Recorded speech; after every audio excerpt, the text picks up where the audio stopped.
So yan nga po mga kalingap, usap-usapan nga po ngayon yung patungkol nga po sa sponsor ni E at ni V nga po Totoo kaya ito? So yan po yung pag-uusapan po natin mamaya mga kalingap, pero bago po natin ipagpatuloy ang video ito, sa mga bago pa lang po sa ating munting channel, patuloy lang po nating suportahan ang naman ng Kalingap Kuya Val Santos Matubang at Kalingap Rob.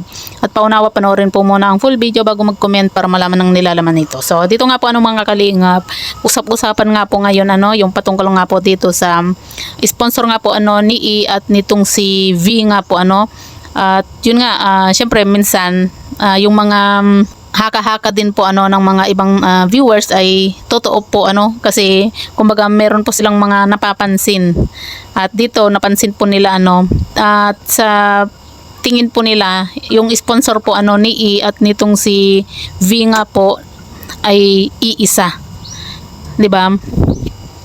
Yun po yung ang sinasabi po ng mga viewers din po marami po tayong nababasa, at yun po yung pinag-uusapan nga po nila na itong si Sir Jun A at itong si Sir Leo D nga daw po ay iisa.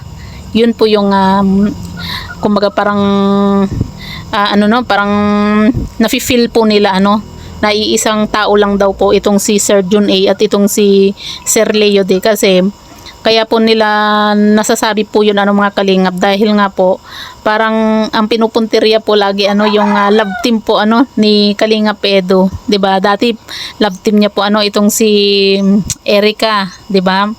Tapos umalis si Erica dahil nga po sa nawakwak. Ganun din po itong si Viancy nga po. Kaya yun po yung naging usap-usapan nga po sa Facebook, na itong si Sir Jun A at itong si Sir Leo D ay iisa nga daw po. Sa palagay nyo po mga kalingap?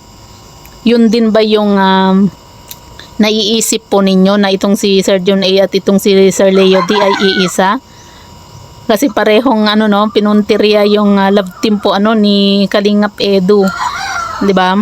Saka parehong big time sponsor nga po At kung totoo man po yan mga kalingap, ay talagang sabi nga po nila, abangan na lang natin at lalabas na lang daw po yung katotohanan, yung patungkol nga po dito sa sponsor na ito, kung saan talagang isa rin po sila sa nagsulsol dito kay Viancy para magpatulfo nga po at maging kay Dr. Labs, kumaga nanggaling na rin po sa bibig na rin po ni Dr. Love lumabas na rin po sa bibig po niya yung about nga po sa pagpapatulfo ni Viancy, at mga sponsor nga daw po yung nag-udyok Pero alam naman po natin na kasali din po dito itong si Dr. Love, kasi sila po yung nag-umpisa po ng gulo. Sila talaga yung nag-push dito kaya Viancy nga po Pero para sa atin po mga kalingap, kahit na gaano or kahit na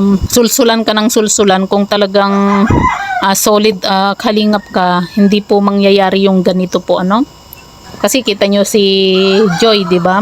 Sobrang dami rin po ng basher po niya, at dito sa sinabi po ni Medit din po, kumbaga parang ikinuwento rin po niya yung about nga po sa pag-alis po niya, at yung pag-alis nga po niya ay hindi po dahilan si Kalingap Rob. Yun po ay dahil sa mga taong nag-uudyok din po sa kanya, na sinasabihan nga daw po siya na kapag hindi nga daw po siya umalis sa Kalingap, kumbaga hindi na siya susuportahan, at meron din pong mga tao na nagsusulsul nga daw po sa kanya na kumbaga siraan yung Kalingap. Pero dito bumilib tayo kay Medit, kasi kahit na umalis na siya sa Kalingap, hindi po niya ginawa yung inuutos po sa kanya na siraan po ang Kalingap. Kumpara dito kay Viancy nga po na grabe yung pagmamahal, yung pakikitungo ng Kalingap po sa kanya, yung ibinigay na kumbaga yung nakakapanghinayang lang kasi yung samahan, di ba? Tapos ganun yung nangyari po dahil sa sponsor, dahil sa taong nakapaligid lagi sa kanya, nagawa po niyang kalabanin yung Kalingap, 'di ba? Kita nyo naman talagang nagpatulfo, tapos nagpa-KMJS din, ano kaya ang sa susunod ano nagpupuntahan ni Viancy, 'di ba?